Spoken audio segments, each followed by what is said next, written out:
Polarisation and trickle down effect by Hirschman, model of Hirschman. जैसा कि ऊपर बताया गया, जैसे हमने पहले डिस्कस कर लिया कि ये मॉडल जो है वो एक स्पेशल मॉडल है जो टाइम की अप्रोच के साथ डिपेंड करता है। स्पेशल जो है बोल दिया, लेकिन ये टाइम के अकॉर्डिंग जो है चेंज होगा। अल्बर्ट हर्शमैन जो कि एक अमेरिकन इकोनॉमिक्स के प्रोफेसर थे, इन्होंने 1958 में अपना ये जो मॉडल है polarisation and trickle down effect प्रस्तुत किया। यह सिद्धांत उन्होंने अनबैलेंस्ड इकोनॉमिक डेवलपमेंट के अध्ययन के लिए प्रस्तुत किया। ठीक है, क्योंकि हमारा जो नेचर है उसने ये रिसोर्सेज को क्या किया है, अनबैलेंस तरीके से डिस्ट्रीब्यूट किया है। कहीं पे किसी चीज़ के रिसोर्सेज ज़्यादा हैं, कहीं पे किसी चीज़ कोई रिसोर्स ज़्यादा है, कहीं पे कोई रिसोर्स कम है। तो ये जो नेचर ने इम्बैलेंस करके दिया है, उसी को इन्होंने कहा कि जैसे नेचर ने किया है वैसे ही फ्यूचर में भी होता रहेगा। हम डिस्पैरिटीज़ को ख़त्म नहीं कर सकते। हर्शमैन ने क्षेत्रों पर आर्थिक विकास के कैपिटल मोड के, कैपिटलिस्ट मोड मतलब पूंजीपतियों के जो मोड है, यानी जब पूंजीपति आए तो उन्होंने क्या किया था कि जो मैक्सिमम जो है उन्होंने अर्न करना स्टार्ट किया, और जो गरीब लोग थे उनका जो है एक्सप्लॉयटेशन स्टार्ट हुआ। तो यही काम अब आगे होगा कि जब हमारे एक एरिया जो डेवलप होना स्टार्ट हो जाता है तो वहीं पे ज़्यादा इन्वेस्टमेंट होनी शुरू होती है, और वो एरिया एक पोल के रूप में, यानी ग्रोथ पोल के रूप में जो है वो उभरने लगता है, वहाँ पे डेवलपमेंट होने लगती है। और एक एरिया में जब डेवलपमेंट स्टार्ट होती है तो दूसरे एरिया पे क्या इम्पैक्ट पड़ेगा कि कुछ उसका पॉजिटिव इम्पैक्ट दूसरे एरिया पे पड़ेगा, सराउंडिंग एरिया पे, कुछ उसका नेगेटिव इम्पैक्ट पड़ेगा। सबसे पहली बात तो यही होगी कि जो ग्रोथ पोल है उसका डेवलपमेंट ज़्यादा होने से रीजनल डिस्पैरिटी जो है वो क्रिएट हो जाएगी। जो अभी तक पूरा एरिया एक ही तरीके से जो है डेवलप था, यानी कि डेवलपमेंट का लेवल चाहे कम था लेकिन उसमें डिस्पैरिटी नहीं थी। लेकिन जैसे ही हम लोगों की ये जो इंडस्ट्रियलाइजेशन हुआ, कैपिटलिज्म जो फैला, उसकी वजह से क्या हुआ, इन्वेस्टमेंट एक जगह जो है वो सेंटर में आया और चारों तरफ से जो है पूंजी को उसने खींचा, यानी कि सभी लोग एक डेवलप एरिया की ओर जो है अट्रैक्ट होकर आने लगेंगे। स्किल्ड जो है स्किल्ड ट्रेंड पॉपुलेशन जो है, लेबर है, वो भी वहाँ पे आने लगेगी। माइग्रेशन जो है वो हाई लेवल पे चला जाएगा और उस एरिया में पॉपुलेशन का प्रेशर जो है वो ज़्यादा बढ़ जाएगा, जिस वजह से वहाँ पे तो डेवलपमेंट हो जाएगा, लेकिन जो दूसरे एरिया थे जहाँ से वो स्किल्ड लेबर आई है वो एरिया और भी ज़्यादा पिछड़ जाएगा, जिसे हम लैकिंग एरिया या लैगिंग एरिया कहेंगे। ठीक है, और वहीं पे होगा ट्रिकल डाउन इफेक्ट। जो आपका पोलराइजेशन का इफेक्ट है वो तो आपके उस एरिया पे पड़ेगा जहाँ पे ग्रोथ स्टार्ट हुई है, तो दोनों ही एरिया पे पॉजिटिव और नेगेटिव इम्पैक्ट पड़ेंगे। लेकिन यहाँ पे हम लोग बात कर रहे हैं सिर्फ रीजनल डिस्पैरिटी की। तो regional disparity in the level of development, तो डेवलपमेंट के लेवल में जब डिफरेंस हम देखेंगे तो वो हमें ज़्यादा दिखाई देगा।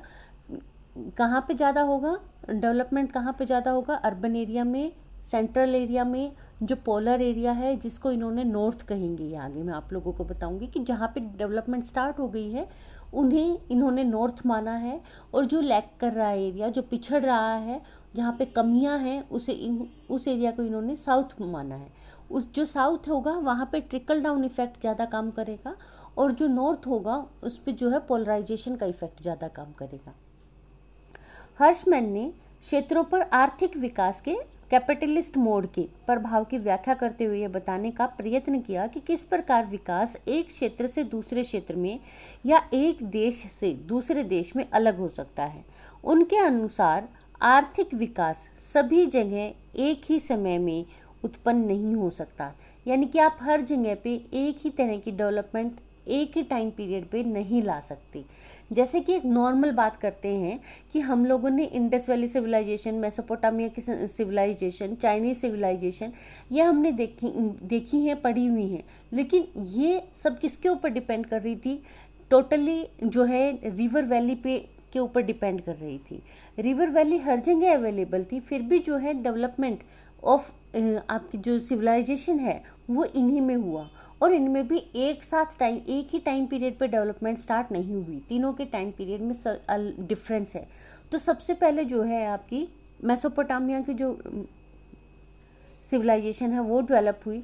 उसके बाद आपकी जो है इंडस वैली सिविलाइजेशन, और इंडस वैली सिविलाइजेशन के लगभग पैरेलल जो है आपकी मिस्र की जो है सिविलाइजेशन डेवलप हुई। और चाइना की डेवलपमेंट, चाइना की जो सिविलाइजेशन है हुआंगहो रिवर वैली में जो हुई थी वो बाद में हुई।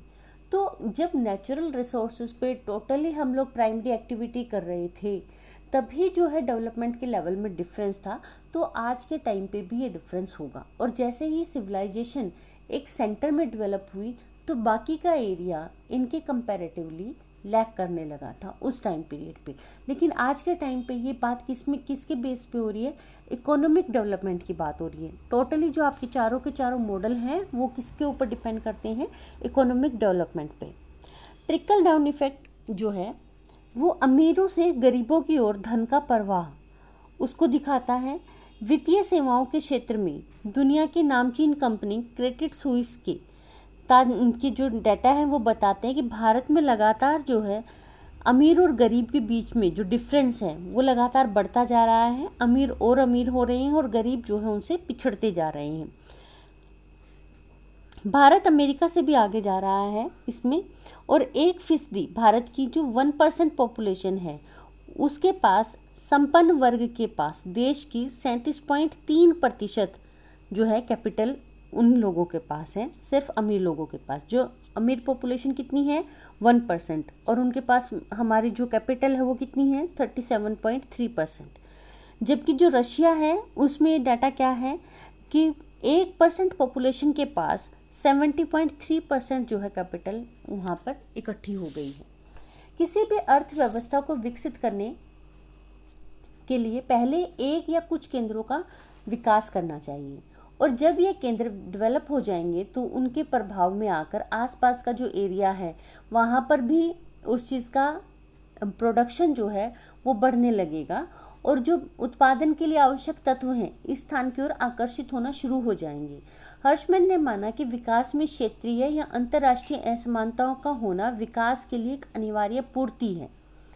हर्षमैन ने अपने सिद्धांत की व्याख्या के लिए 2 टर्म यूज की हैं, पोलराइजेशन इफेक्ट और ट्रिकल डाउन इफेक्ट। हर्षमैन ने बताया कि जब किसी एक बिंदु पर डेवलपमेंट होना शुरू हो जाता है तो बाकी बचे हुए क्षेत्रों में भी कुछ शक्तियां आवश्यक रूप से उत्पन्न हो जाती हैं।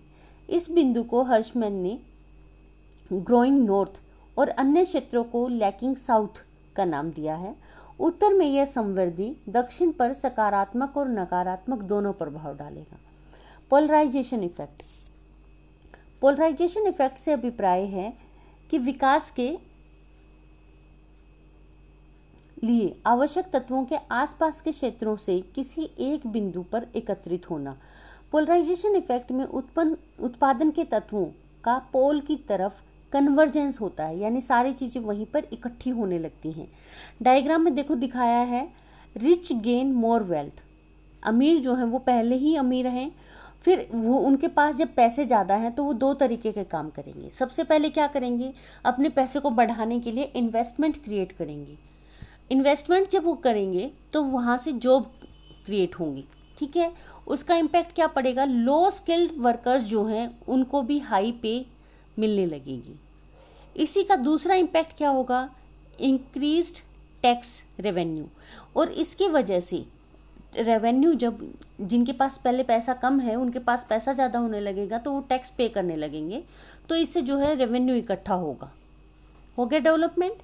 दूसरा क्या बताया था कि जब अमीर आदमियों के पास पैसे ज़्यादा होंगे तो उनकी क्या हो जाएंगी? डिमांड ज़्यादा हो जाएंगी। Higher spending increasing demand. और इसकी वजह से क्या इम्पैक्ट पड़ेगा? फिर से रेवेन्यू होगी, इकट्ठा होगा, क्योंकि जब डिमांड ज़्यादा होगी तो सप्लाई भी ज़्यादा होगी। Multiple effect of increased wealth, इसकी वजह से जो है डेवलपमेंट होना स्टार्ट हो जाएगा। इस प्रकार पोलराइजेशन इफेक्ट एक बिंदु पर अपना प्रभाव सकारात्मक रूप से डालते हैं, जिससे वह क्षेत्र या बिंदु तो विकसित हो जाता है और अन्य क्षेत्र पिछड़े रह जाते हैं। सेकंड है ट्रिकल डाउन इफेक्ट। पोलराइजेशन यानी कि जो के इफेक्ट से जो उसके रेफरेंस में दूसरा एरिया थोड़ा पिछड़ गया है उसे हम कहेंगे ट्रिकल डाउन इफेक्ट। और इन दोनों के बीच में असमानताएं उत्पन्न हो जाती, जिससे सरकार को मार्केट फोर्स में हस्तक्षेप करना पड़ता है। यानी कि जो चल रहा है उसको नहीं चलता रहने देंगे, उनमें जो डिफरेंस बढ़ रहा है उसको रोकने के लिए गवर्नमेंट जो है वो अपना इनिशिएटिव लेना पड़ता है उसको। और इसके लिए क्या करना पड़ता है कि जैसे कोई इंडस्ट्रीज़ हैं वो कितना प्रोडक्शन कर सकती हैं, उनके लिए लिमिट डिसाइड कर दी जाती है। अगर वो उस लिमिट से ज़्यादा प्रोडक्शन करते हैं तो उनको टैक्स ज़्यादा पे करना पड़ता है। ठीक इसी तरीके से हर एक चीज़ की जो वैल्यू है, जो प्राइस है, कॉस्ट है, वो डिसाइड कर दी जाती है कि इतने से ज़्यादा में आप इसको नहीं बेचेंगे। तो जब ये काम होते हैं तो उसकी वजह से उनके ऊपर थोड़ा कंट्रोल होता है पूंजीपतियों के ऊपर, ताकि जो है दूसरे लोगों का शोषण ना हो, कम चीज़ के लिए ज़्यादा पे ना करना पड़े लोगों को। तो ट्रिकल डाउन इफेक्ट जो है, ऐसी नीतियों का मुख्य उद्देश्य असमानताओं को मिटाना होता है। इन नीतियों के कारण ही ट्रिकल डाउन इफेक्ट पर प्रारंभ होता है, जिससे एक विकसित क्षेत्र के विकास का अन्य अल्प विकसित क्षेत्र पर सकारात्मक प्रभाव पड़ता है। ट्रिकल डाउन इफेक्ट से विकसित क्षेत्र या पोल से विकास के तत्वों का जो मूवमेंट है वो स्टार्ट होता है ट्रिकल डाउन इफेक्ट वाले एरिया में, क्योंकि वहाँ से जो पॉपुलेशन माइग्रेट होकर वहाँ आई है, उन लोगों का वो लोग अपने नेटिव प्लेस में पैसे और जो है सर्विसेज भेजना स्टार्ट करते हैं, जिसकी वजह से उन लोगों के पास जो है पैसे पहुंचते हैं और डेवलपमेंट होना स्टार्ट होता है। तो ये इसमें सेकंड ट्रिकल डाउन इफेक्ट में दिखाया है कि पोल से जो है सेंट्रीफ्यूगल फोर्सेस यहाँ पे काम करती हुई दिखाई देंगी आपको, जिससे उसका सराउंडिंग एरिया धीरे धीरे डेवलप हो जाएगा। अतः ट्रिकल डाउन इफेक्ट ही से विकसित क्षेत्र के विकास का अन्य अविकसित क्षेत्रों पर सकारात्मक प्रभाव पड़ता है। इसमें हम लोग एग्जाम्पल लेंगे बेटा आप लोगों का, ग्रीन रेवोल्यूशन जैसे हुई थी, तो ग्रीन रेवोल्यूशन होने की वजह से कुछ एरिया तो डेवलप हुआ, कुछ जिलों में हुआ, कुछ उस राज्यों में हुआ, लेकिन उनका देखा देखी दूसरे राज्यों और दूसरे जिलों ने जो है ये हाई यील्ड जो सीड थे उनका यूज़ करना स्टार्ट कर दिया, फर्टिलाइजर्स का यूज़ करना स्टार्ट कर दिया। जब ये पता है कि सरकार जो है गवर्नमेंट जो है सब्सिडी दे रही है तो उसका यूज़ करना स्टार्ट कर दिया। उसकी वजह से उन एरिया में भी डेवलपमेंट होना शुरू हुआ। साथ ही जो एरिया डेवलप हो गए उन्होंने दूसरे एरिया से लेबर को अट्रैक्ट किया, लेबर यहाँ पे काम करने के लिए आई। वो टेम्पोरल चेंज होता था, वो कुछ टाइम पीरियड के लिए आते थे, बाद में फिर वापस अपने नेटिव प्लेस पे चले जाते थे। तो यहाँ से पूंजी को एकत्रित करके उस एरिया में ले जाया गया। तो जो लोग आए वो लोग अपने एरिया में इकोनॉमिक डेवलपमेंट को कर रहे थे।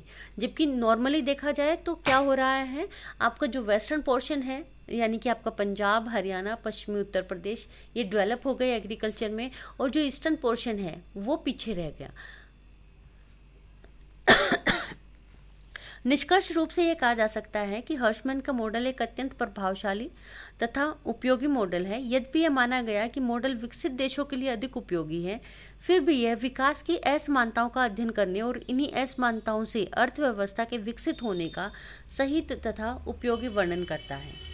हर्शमैन के अनुसार विकास प्रक्रिया क्षेत्रीय रूप में न होकर केंद्रीय होती है। यह एक बार यदि किसी केंद्र पर कोई आर्थिक क्रिया केंद्रित हो जाती है तो वहाँ अनेक आर्थिक कार्य केंद्रित होने लगते हैं। इस तरह वहाँ पर आर्थिक विकास के तत्वों का संकेंद्रण यानी सेंट्रलाइजेशन हो जाता है। ऐसा वहाँ पर उपलब्ध सुविधाओं के कारण होता है। जो हाई क्वालिटी सर्विसेज वो एरिया प्रोवाइड करने स्टार्ट करता है उसकी वजह से होता है।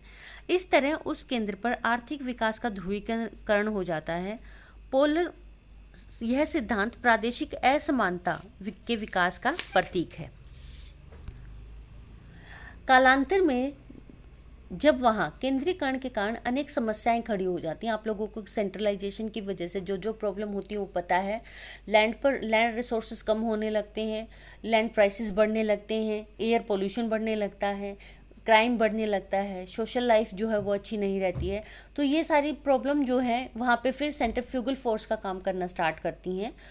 तो बहुत से आर्थिक कार्य चारों तरफ फैलने लगते हैं, क्योंकि जब तक विकास को प्रोत्साहित करने वाले कार्यों का क्षेत्रीय विस्तार हो जाता है और आर्थिक कार्य केंद्र से बाहर की ओर फैलने लगते हैं। ये जो प्रोसेस है ये ट्रिकल डाउन इफेक्ट को कहा जाता है। ये केंद्र से आय के अपसरण के प्रभाव के कारण घटित होता है।